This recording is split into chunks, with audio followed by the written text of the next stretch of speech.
So we're walking in up through the center of the house.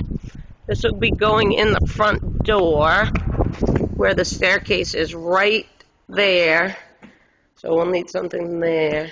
Thought is, as you go left, kids' living room. Also with sort of a kids' playroom all in here.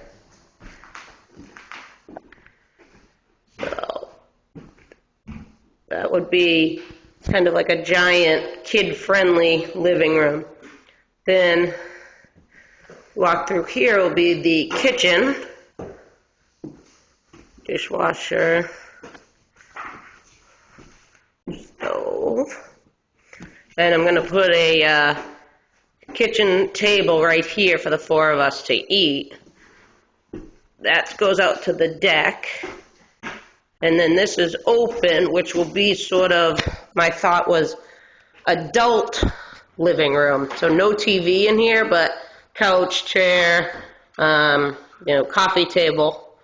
But wondering, this is the bathroom and washer and dryer off of the garage. So this comes in, if you come in through the garage, you'd come into the adult-friendly living room and open kitchen.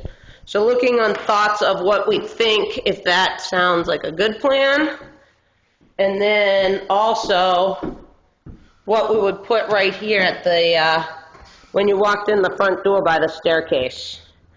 So that's the downstairs.